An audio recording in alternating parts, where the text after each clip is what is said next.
یہ کائنات کی بہت بڑی حقیقت ہے کہ جس کو مشکل آئی ہے نا اس کے لیے اللہ آسانی بھی فرمائے. بہت بڑی حقیقت ہے. کیوں کہ قرآن مجید نے کہا فَإِنَّ مَعَ الْعُسْرِ يُسْرًا، إِنَّ مَعَ الْعُسْرِ يُسْرًا، فرمایا بے شک مشکل کے ساتھ آسانی ہے، بے شک مشکل کے ساتھ آسانی. یہ حقیقت ہے قرآن کی بتائی ہوئی. اس لیے جہاں جہاں بھی مشکلات ہیں وہ سمجھ لیں کہ بڑی جلدی یہ مشکلات دروازہ بنے گی، اور جیسے ہی دروازہ کھلے گا سامنے آسانیاں نظر آئیں گی. حضور غوث اعظم رضی اللہ تعالیٰ عنہ، شیخ عبد القادر الجیلانی رضی اللہ تعالیٰ عنہ فرماتے مجھ پر سخت مشکلات آئیں، یہاں تک کہ بھوک کی وجہ سے، شدت بھوک کی وجہ سے میں زمین پر لیٹ گیا، اور ذرا میں پریشان ہونے لگا تھا کہ خود بخود میری زبان پر یہ آیتیں جاری ہو گئیں فَإِنَّ مَعَ الْعُسْرِ يُسْرًا، إِنَّ مَعَ الْعُسْرِ يُسْرًا. فرمایا میں آیتیں پڑھ رہا تھا، اٹھ کے بیٹھا، چلنے لگا، کام میں لگ گیا، چند ہی دنوں میں اللہ نے ساری مشکلات کو آسان فرما دیا. یہ حقیقت ہے. اس حقیقت کو کبھی جھٹلانا، گھٹن جتنی زیادہ ہو ہوا پھر اتنی. مسلمانوں نہ گھبراؤ، خدا کی شان باقی ہے، ابھی اسلام زندہ ہے، ابھی قرآن باقی ہے. یہ جتنی مشکلات ہیں یہ اپنے پہلو میں آسانیاں لے کے آیا کرتی. میں کسی زمانے میں بڑی سخت تکلیف کا شکار تھا، تو میری والدہ بڑے دبے لفظوں میں کبھی کبھی ماتھا چوم کہتی پتر اللہ نے اتنا دینا ہے سانبے ہی نہیں جانا. تو وہ چلے سادے لوگوں کا جملہ ہے، اور اس جملے کے اندر ابھی بھی اتنے معاملات ہیں یہ کنٹرول کے، انتظامات کے، میں واقعی نہیں سنبھال سکتا. وہ کئی سارے لوگ ملیں تو تب سنبھالے جاتے ہیں. بھائی ہر مشکل اپنے دامن میں آسانی رکھتی ہے. ڈسٹرب نہ ہو، مینٹلی طور پر پریشان نہ ہو. جیسے ہی مشکل آئے قرآن کا یہ فیصلہ ہے کہ وہ اپنے ساتھ آسانی لے کے آئے گی. اور ایک اور حقیقت بھی اچھی طرح سمجھ لیں،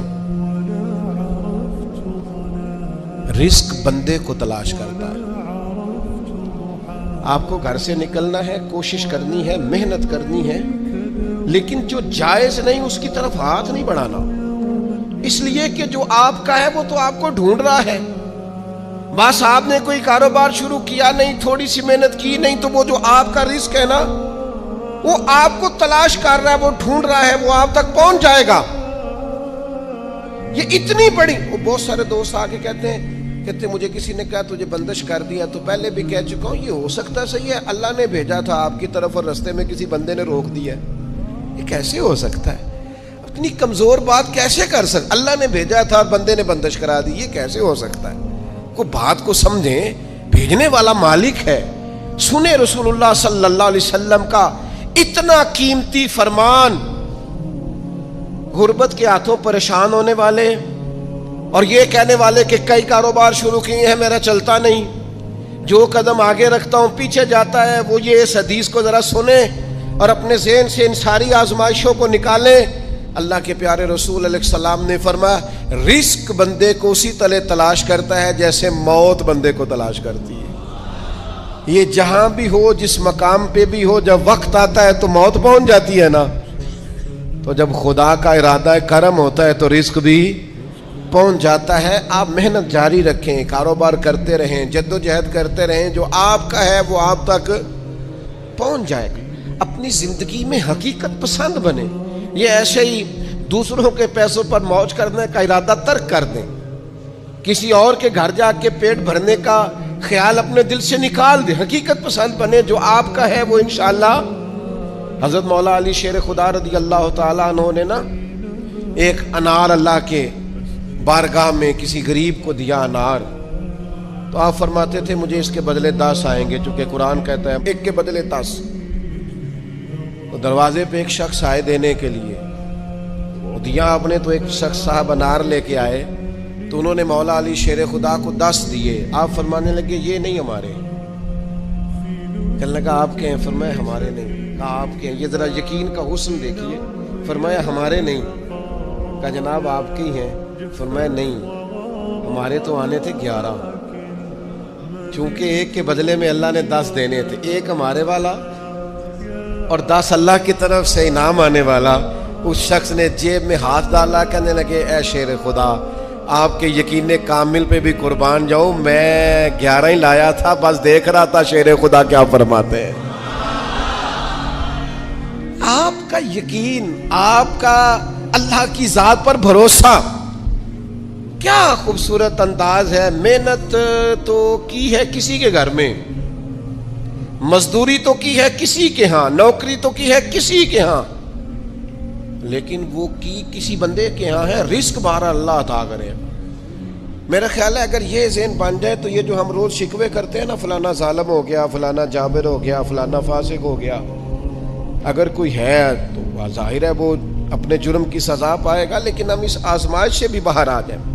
زندگی حقیقت پسندوں والی گزاریں. خیالات کی دنیا, خوابوں کی دنیا, لوگوں پر بھروسہ, بندوں سے امیدیں, مخلوق خدا پر توجہ, اتنے مل جائیں گے, اتنے آ جائیں گے, فلانا اتنی مہربانی کر دے گا. ان ساری جو ہماری حقیقت پسندی سے دوری ہے, اس ساری چیز, یہ ساری خوابوں کی دنیا ہے.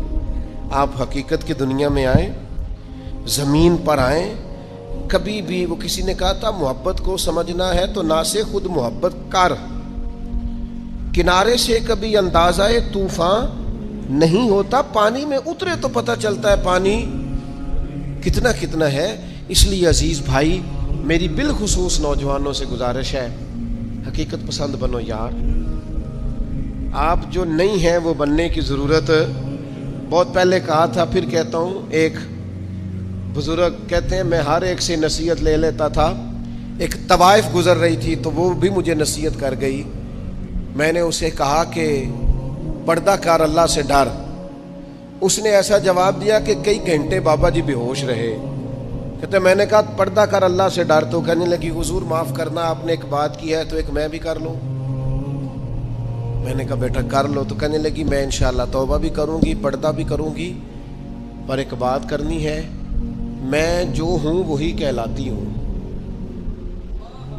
آپ بتائیے آپ جو کہلاتے ہیں آپ وہ ہیں کہ یہاں ڈھونگ رچایا ہوا ہے؟ سچ بتائیں. لوگ تو آپ کو ولی اللہ مانتے ہیں, درویش, صوفی, فقیر, خدا ترس مانتے ہیں. آپ نے ڈھونگ رچایا جہاں آپ ہیں بھی. فرماتے ہیں اللہ اکبر کا اور بے ہوش ہو کے زمین پہ گر پڑا, اور پھر میں اسے ڈھونڈتا رہا. زبان خلق کو نکارہ خدا سمجھو. او بھائیو, حقیقت پسند بنو. یہ جو ہم نے بہانے بازی اپنے ساتھ لگائی ہوئی ہے, اپنے ساتھ دھوکہ کرنا چھوڑ دو, اپنے آپ کے ساتھ ظلم چھوڑ دو, اپنے آپ کے ساتھ زیادتی چھوڑ دو, اپنے آپ کے ساتھ جان بوجھ کر خوش فہمیوں میں زندہ رہ کر عمل سے دور ہونا اور اپنے لیے معاذ اللہ قیامت کی سزائیں اکٹھی کرنا, اسے چھوڑ دو. حقیقت حال پر میں, اللہ مجھے معاف کرے, خدا نہ کرے میرے منہ سے کوئی ایسی بات نکلے.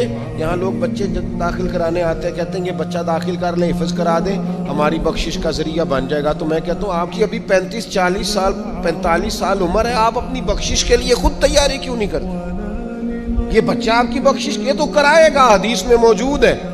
لیکن میرے بھائی یہ کیا بات ہوئی, آپ نہ جائز دیکھیں نہ ناجائز دیکھیں, نہ نماز کا خیال کریں نہ حدود اللہ کا خیال کریں, اور آپ نے ذہن بنا لیا ہے کہ بچہ داخل کرا دیا تو بخشا دے گا.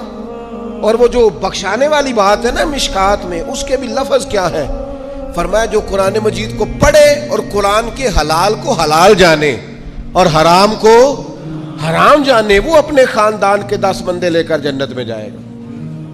میں انکار نہیں کرتا, یہ بہت بڑی بشارت ہے. حافظ بندے جنت میں لے کے جائیں گے.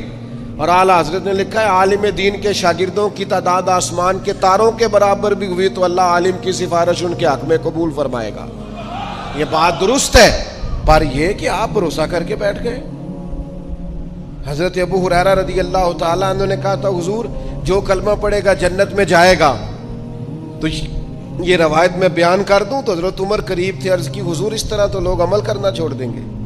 تو حضور نے فرمایا ابو ہریرہ رہنے دو, ان کو وہی باتیں بتاؤ جو عمل کے قریب کریں.